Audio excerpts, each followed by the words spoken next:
ETF index mutual funds నేర్చుకుని stock మార్కెట్లో రాణించాలనుకుంటున్నారా? వెంటనే ఈ నెంబర్కి కాల్ చేయండి.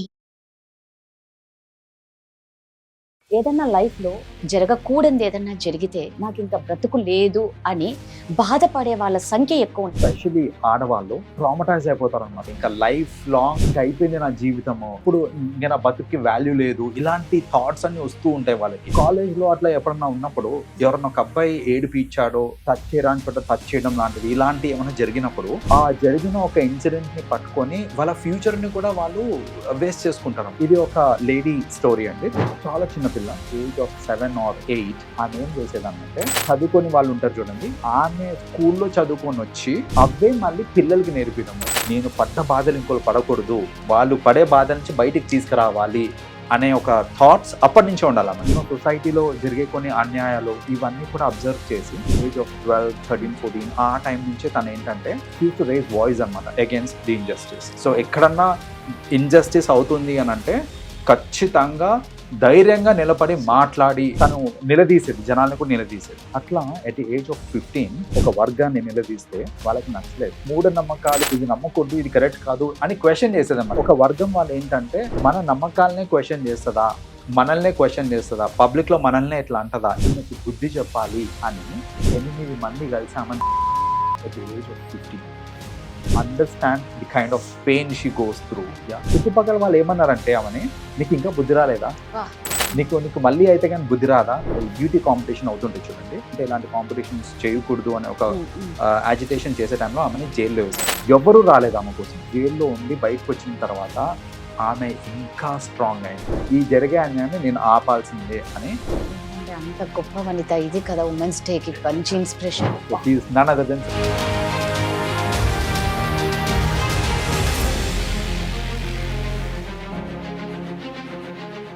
నమస్తే అండి. సో ప్రతి ఒక్కరికి ఒక టాలెంట్ ఉంటుంది. ఆ టాలెంట్ని ఎవరు వాళ్ళని వాళ్ళు గుర్తించుకోరు, ఎవరో గుర్తించాలని ఎదురు చూస్తారు. ఫస్ట్ మీ టాలెంట్ని మీరు గుర్తించండి. ఇంకొకటి, లైఫ్లో కష్టాలు లేని మనిషి ఎవ్వరూ ఉండరండి. ఏదో ఒక రూపంలో కష్టం ఎప్పుడు నీడలాగా ఉంటుంది. మరి ఈ కష్టాలన్నిటినీ ఎదుర్కొని బయట ఎలా పడాలి, మనం కూడా స్ట్రాంగ్గా ఎలా ఉండాలి. సో ఇలాంటి మోటివేషనల్ స్టోరీస్ అన్ని మీ ముందుకు తేవడానికే మనస్ఫూర్తిగా స్ఫూర్తి అనే కార్యక్రమంతో స్టోరీస్ రూపంలో మీ ముందుకు వస్తున్నాం. ఎవరు మిస్ అవ్వకుండా ఈ స్ఫూర్తిలో స్టోరీస్ని చూడండి.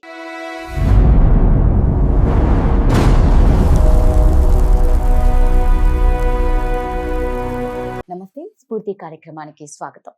సో ఈ రోజు మేము ముందుకు తెస్తున్న కథ మన లైఫ్ కోచ్ రామ్ గారు చెప్తారండి.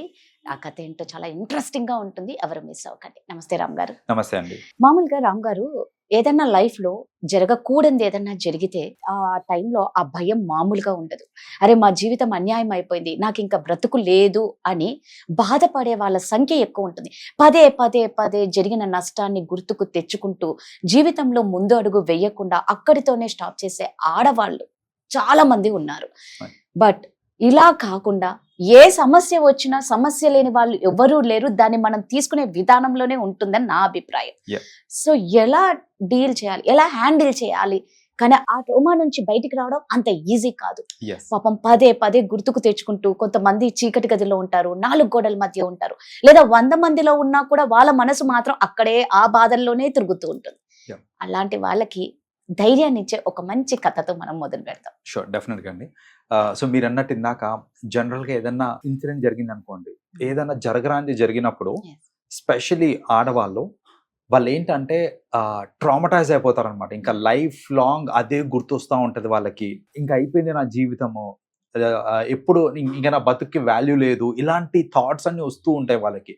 వచ్చేంటంటే వాళ్ళ కరెంట్ లైఫ్ ని వాళ్ళు లీడ్ చేసుకోరు. ఫ్యూచర్ లో ఏమన్నా చేయాలనుకున్నా కూడా చేయలేని వాళ్ళు చాలా మంది ఉంటారు. సింపుల్ ఎగ్జాంపుల్ చెప్తానండి నేను. Like generally what I've seen is, suppose college లో అట్లా ఎప్పుడన్నా ఉన్నప్పుడు ఎవరన్నా ఒక అబ్బాయి ఏడిపించాడో, లేకపోతే టచ్ చేయరాని చోట టచ్ చేయడం లాంటిది ఇలాంటి ఏమైనా జరిగినప్పుడు ఒక అమ్మాయి భయపడిపోయి ఏంటంటే, ఇంకా స్టడీస్ అయిపోయిన తర్వాత నేను జాబ్ చేయను, ఏం చేయను, ఇంట్లో కూర్చుంటా, లేదంటే పెళ్లి చేసేసుకుంటా, బికాజ్ మళ్ళీ జాబ్కి వెళ్తే మళ్ళీ అక్కడ అబ్బాయిలు ఉంటారు, మళ్ళీ ఇలాంటివన్నీ ఫేస్ చేయాల్సి వస్తుందేమో అనేసి ఆ జరిగిన ఒక ఇన్సిడెంట్ ని పట్టుకొని వాళ్ళ ఫ్యూచర్ ని కూడా వాళ్ళు వేస్ట్ చేసుకుంటారు అనమాట. లైక్ చేయాలనుకునే కూడా చేయకుండా ఆగిపోతా ఉంటారు వాళ్ళు. రైట్. సో వీళ్ళందరికీ ఒక కైండ్ ఆఫ్ మోటివేషన్ ఇద్దాం మనము. ఇది ఒక లేడీ స్టోరీ అండి. Like Hmm. చాలా చిన్న పిల్ల పుట్టుకతోనే తన కాళ్ళకి సమ్ ప్రాబ్లం ఉండాలి. సో పెరుగుతున్నప్పుడు ప్రాబ్లీ ఒక 3 years 4 years అలా వచ్చే టైంకి నడక సరిగ్గా రావట్లేదు. సో ఎందుకు అని అంటే లెగ్ లో ఏదో ప్రాబ్లం ఉంది అనేసి. అండ్ ఆల్మోస్ట్ 7-8 years వచ్చేంత వరకు కూడా ఆ డిసేబిలిటీ అలాగే ఉండాలి. అండ్ డాక్టర్స్ ఏంటంటే దాన్ని సర్జరీ చేసి దాన్ని ఆపరేషన్ చేసేంత వరకు కూడా అది సెట్ అవ్వదు. సో కొన్ని బ్యాండేడ్స్ పెట్టడము ఇలాంటివన్నీ చేయటం వల్ల ఏంటంటే ఈవెన్చువల్లీ సెట్ అయింది. కానీ చిన్న పిల్లలకి అలాంటి ప్రాబ్లం ఉండడము right from the birth and ఆ ప్రాబ్లం తోటే కొంచెం గ్రో అవటం అనేది ఇట్స్ నాట్ దట్ ఈజీ అండి. మనం అనుకుంటున్నామేమో, కానీ ఆ అందరూ బాగా పరిగెడతా ఉన్నారు, నేను నడవలేకపోతున్నానే ఆ థాట్స్ వస్తుంటాయి, రైట్? సో అలాంటి ప్రాబ్లమ్స్ ఫేస్ అవడం that was her very first problem in life అనమాట, రైట్? సో అలాంటి ప్రాబ్లం నుంచి కూడా తను బయటకు వచ్చి తను ఏం చేసేది అంటే ఆమెకు తెలుసు ప్రాబ్లమ్స్ ఏంటి, అది పడే వాళ్ళకే తెలుస్తుంది అనేది చిన్నప్పుడే తనకు అర్థమైపోయింది బికాస్ ఆఫ్ హర్ డిసేబిలిటీ. అది ఈవెన్చువల్లీ సెట్ అయిపోయింది. సెట్ అయిన తర్వాత తను ఏం చేసేదంటే right from the age of 7 or 8 ఆమె ఏం చేసేదాన్నంటే చుట్టుపక్కల ఉన్న పువర్ పీపుల్ ఎవరైతే ఉంటారో, లైక్ గుడిసెలలో ఉండే వాళ్ళని, లేకపోతే చదువు రాని వాళ్ళు వీళ్ళందరూ ఉంటారు కదా, వాళ్ళకి తను డాన్స్ నేర్పించేది అనమాట. డాన్స్ నేర్పించేది తనకు వచ్చిన కొద్దో గొప్ప డాన్స్, ఏం ప్రొఫెషనల్ డాన్సర్ కాదు ఆమె కూడా. బట్ పిల్లలకి డాన్స్ ఎందుకు నేర్పిస్తున్నాను అని అంటే dance is a form where అది చేసే టైంలో మనకి ఎంతో కొంత హ్యాపీనెస్ అనేది వస్తుంది మనకి. సో మనం ఉన్న బాధలు మర్చిపోయి మనం డాన్స్ అది నేర్పిస్తే వాళ్ళకు కూడా ఎంతో కొంత ఆ హ్యాపీనెస్ అనేది వస్తుంది అనే ఒక థాట్ తోటి వాళ్ళకి డాన్స్ నేర్పించడము. అండ్ చదువుకొని వాళ్ళు ఉంటారు చూడండి, ఆమె స్కూల్లో చదువుకొని వచ్చి అవే మళ్ళీ పిల్లలకి నేర్పించడము at the age of 8 or 10 years అని అంటే ఇట్ ఈస్ హార్డ్లీ ఎంత ఒక 4th class 5th class ఆ ఏజ్ లో. ఆ ఏజ్ లోనే ఆమెకు చూడండి సోషల్ రెస్పాన్సిబిలిటీ తీసుకుంటుంది ఆమె. నేను చదువుకున్నది నేను నేర్పిస్తే వాళ్ళకు కూడా ఉపయోగపడుతుంది కదా అనే ఒక దీంతో. సో ఆ social responsibility, sense of responsibility ఇవన్నీ చిన్నప్పటి నుంచి ఆమెకుండే. నేను పడ్డ బాధలు ఇంకోళ్ళు పడకూడదు, వాళ్ళు పడే బాధల నుంచి బయటికి తీసుకురావాలి అనే ఒక థాట్స్ అప్పటి నుంచే ఉండాలి ఆమెకి. సో తను ఏంటంటే ఈవెన్చువల్లీ వాళ్ళ సొసైటీలో జరిగే కొన్ని అన్యాయాలు, కొన్ని డిస్క్రిమినేషన్స్ ఇవన్నీ కూడా అబ్జర్వ్ చేసి ఎట్ ది ఏజ్ ఆఫ్ 12, 13, 14 ఆ టైం నుంచే తను ఏంటంటే యూస్ టు రేజ్ వాయిస్ అనమాట అగేన్స్ట్ ది ఇన్జస్టిస్. సో ఎక్కడన్నా ఇన్జస్టిస్ అవుతుంది అని అంటే ఖచ్చితంగా ధైర్యంగా నిలబడి మాట్లాడి తను నిలదీసేది, జనాల్ని కూడా నిలదీసేది. అట్లా ఎట్ ది ఏజ్ ఆఫ్ 15 ఇలాగే నిలదీస్తుంటే ఒక వర్గాన్ని నిలదీస్తే వాళ్ళకి నచ్చలేదు. ఏంటి ఈ అమ్మాయి ఏంటి మనల్ని నిలదీయడం ఏంటి, మన థాట్స్ కొన్ని మూఢనమ్మకాలు ఉంటాయి చూడండి, she was against that as well అనమాట. సో ఈ మూఢనమ్మకాలు ఇవన్నిటిని కూడా ఇది నమ్మకూడదు, ఇది కరెక్ట్ కాదు అని క్వశ్చన్ చేసేది అనమాట. ఎందుకు ఇది చేస్తున్నారు మీరు అని క్వశ్చన్ చేసేది. సో ఒక వర్గం వాళ్ళు ఏంటంటే మన నమ్మకాలనే క్వశ్చన్ చేస్తుందా, మనల్నే క్వశ్చన్ చేస్తుందా, పబ్లిక్లో మనల్నే ఎట్లా అంటదా, ఈమెకి బుద్ధి చెప్పాలి అని 8 మంది కలిసి ఆమె at the age of 15 understand the kind of pain she goes through. So అలాంటి ఒక ఇన్సిడెంట్ జరిగిన తర్వాత అంటే ఒక 8 members తోని ఇట్లా అయిన తర్వాత జనరల్ గా మైండ్ సెట్ ఎట్లుంటది అని అంటే భయపడిపోయి ఇమాజిన్ కూడా చేసుకోలేమండి అసలు. మన ఒక ఎనీబడి కానివ్వండి, ఇప్పుడు అలా జరిగింది మనకి అన్నప్పుడు మనము భయపడిపోయి అసలు ఇంకా రూమ్ లో ఇట్లా బంధించుకొని కొన్ని రోజులు బయటికి రాకుండా ఏడ్చుకుంటూ కూర్చొని అందరికి బాధ చెప్పుకొని అందరు సానుభూతిని తీసుకొని సానుభూతి తీసుకొని ఇవన్నీ చేస్తూ ఉంటారు, రైట్? వాట్ షీ డిడ్, నేనేం తప్పు చేయలేదు, నేను ఎందుకు ఏడవాలి, తప్పు చేసిన వాళ్ళు సూపర్, రైట్ అని. నాకు ఈ అన్యాయం జరిగింది కదా, ఈ అన్యాయం వేరే వాళ్ళకి జరగకూడదు అని తను ఏం చేసింది అని అంటే తను ఏంటంటే షీ స్టార్టెడ్ టాకింగ్ టు, అంటే తను కూడా అనాలిసిస్ చేసుకుంది అనమాట. లైక్ ఇలాంటి బాధలు ఎంతో మంది ఇట్లా రేప్కి గురవుతూ ఉంటారు. ఇలా రేప్కి గురైనప్పుడు వాళ్ళు కూడా ఇట్లా ట్రామటైజ్ అయిపోతారు. ఆమెకు అర్థమైన విషయం ఏంటిది అని అంటే ఆమె ఇట్లా నేను ఎందుకు బాధపడాలి అని క్వశ్చన్ చేసినప్పుడు చుట్టుపక్కల వాళ్ళు ఏమన్నారంటే ఆమెని, నీకు ఇంకా బుద్ధి రాలేదా, నీకు మళ్ళీ అయితే కానీ బుద్ధి రాదా అని. ఇలాంటి అంటే పాపం ఆల్రెడీ షీఈ్ అ విక్టిమ్. ఆ విక్టిమ్ అయినప్పటికీ కూడా సహానుభూతి చూపించకుండా మీరు నీకు బుద్ధి రాలేదా అంటే ఆమెకు అర్థమైన విషయం ఏంటిది అని అంటే జస్ట్ బికాజ్ మీరు విక్టిమ్, మీకు ఎవరు పాపం అయ్యో పాపం ఇలాని ఏమనరు. మీరు ఏడిచి బాధపడి కన్నీళ్ళు పెట్టుకుంటేనే Yes. మీకు వస్తదే తప్ప Right. మీకు జస్ట్ అన్యాయం జరిగినంత మాత్రాన ఎవ్వరూ మీ వైపు ఉండరు అని తనకు అర్థమైంది. Right. అర్థమయ్యి తనేంటంటే ఇలా కాదు, తప్పు రేప్ చేసే వాళ్ళది, కానీ ఎవరికైతే రేప్ Yes. అవుతుందో వాళ్ళది తప్పు కాదు, కాబట్టి దీని మీద నేను రెస్క్యూ ఆపరేషన్స్ అవి స్టార్ట్ చేయాలి అనేసి తనకి జరిగిన ఒక నెగటివ్ ఇన్సిడెంట్ నుంచి పుట్టుకొచ్చిన ఇది ఏమంటారు ఇన్స్పిరేషన్ అండ్ మోటివేషన్ అన్నమాట. తనకి ఏంటిది అంటే నేను రెస్క్యూ చేయాలి, ఇలా ఎవరికైతే అన్యాయం జరుగుతుందో వాళ్ళందరికీ నేను హెల్ప్ చేయాలి అనే థాట్ వచ్చింది. చూడండి, సీ ది డిఫరెన్స్. జనరల్గా ఇలాంటిది ఏమన్నా అవుతే అందరూ భయపడిపోయి ఆగిపోతారు, దాని జోలికి పోరు. ఈమె చేసింది ఏంటిది అని అంటే, అలా నాకు జరిగింది కదా చూసుకుందాం, ఇలాంటి జరగకుండా వేరే వాళ్ళకి జరగకుండా చూసుకుందాం అనే ఒక థాట్ తోటి she started rescuing a lot of people who are getting raped and all.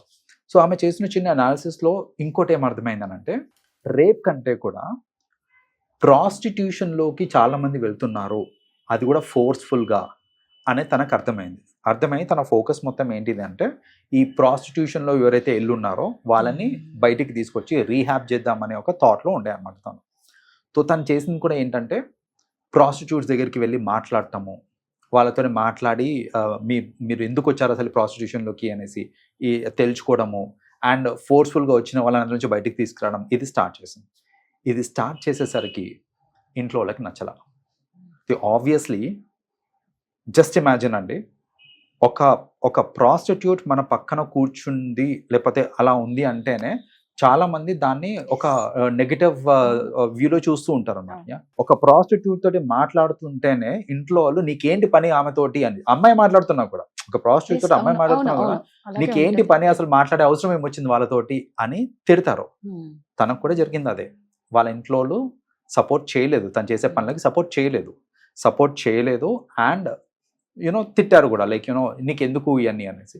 She was like, నేనేం తప్పు చేస్తున్నాను, వాళ్ళు మనుషులే, అందులోంచి నేను బయటికి తీసుకురావడానికి ట్రై చేస్తున్నాను, నన్ను ఎవరు ఆపలేరు అనేసి తను ఏంటంటే ఈ ప్రాస్టిట్యూట్స్ తోటి మాట్లాడి వాళ్ళని అందులోంచి బయటికి ఫోర్స్ఫుల్గా వెళ్ళిన వాళ్ళని ఈమె ఫైట్ చేసి మరీ బయటికి తీసుకొని వచ్చింది single handedly. And in the process తను ఎన్నోసార్లు దెబ్బలు కూడా తినింది. ఈ ఎవరైతే నిర్వాహకులు ఉంటారు కదా వాళ్ళ చేత ఎన్నోసార్లు దెబ్బలు కూడా తినింది. అండ్ ఇప్పటికీ కూడా her hearing aid is only 50%.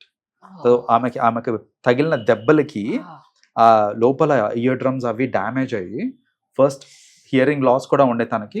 Eventually surgeries అవి చేసుకున్న తర్వాత టు అన్ ఎక్స్టెంట్ ఇంప్రూవ్ అయింది, కానీ 100% ఇంప్రూవ్మెంట్ అయితే లేదు తనకి. ఎవరండి అంత గొప్ప వనిత, ఇది కదా ఉమెన్స్ డే కి మంచి inspiration. That is what. So ఇప్పుడు చూడండి, అంత ఇదైన తర్వాత తను మళ్ళీ ఏంటంటే ఒక miss world competition, miss India competition, ఈ బ్యూటీ కాంపిటీషన్ అవుతుంటే చూడండి, ఆ కాంపిటీషన్ జరిగే టైంలో కూడా తను ఒక చిన్న యాజిటేషన్ లాగా, అంటే ఇలాంటి కాంపిటీషన్స్ చేయకూడదు అనే ఒక యాజిటేషన్ చేసే టైంలో ఆమెని జైల్లో వేశారు.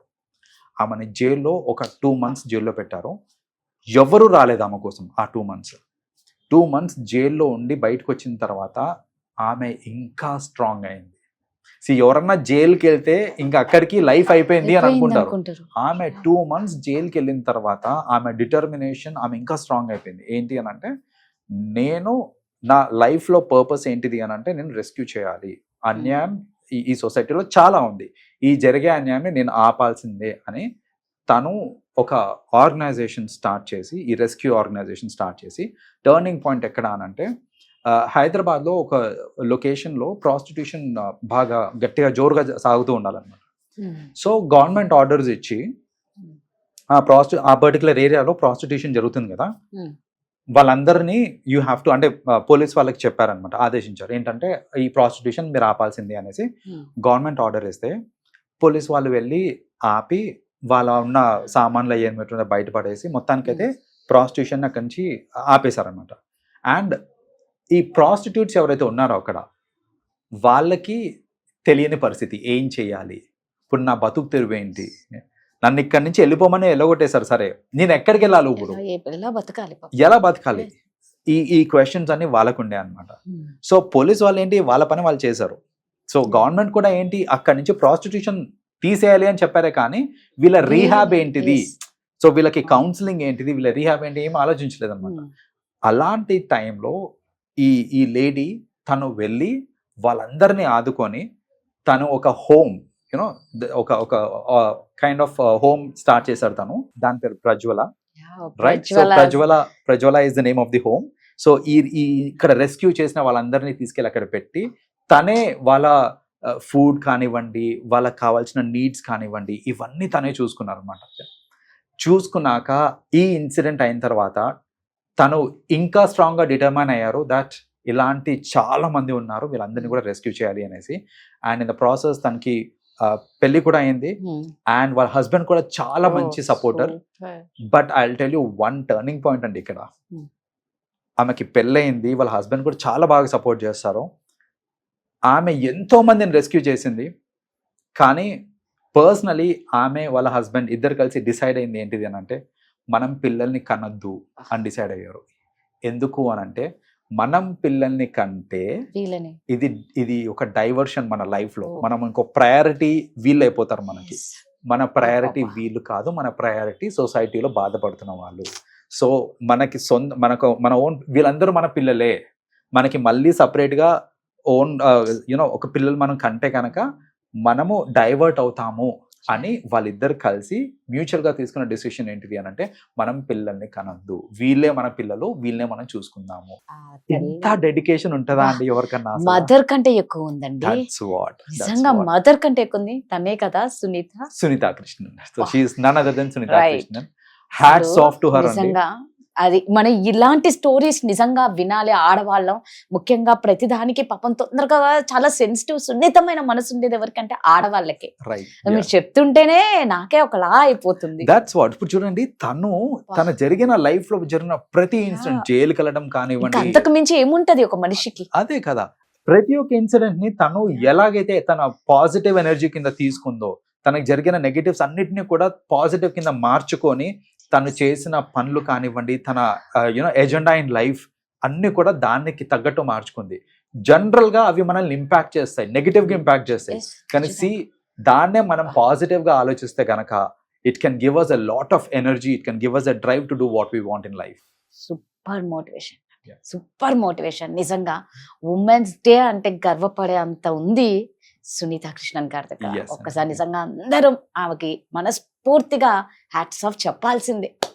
థ్యాంక్ యూ అండి, మంచి స్టోరీ ఇచ్చారు. Thank you. వెల్కమ్ అండి.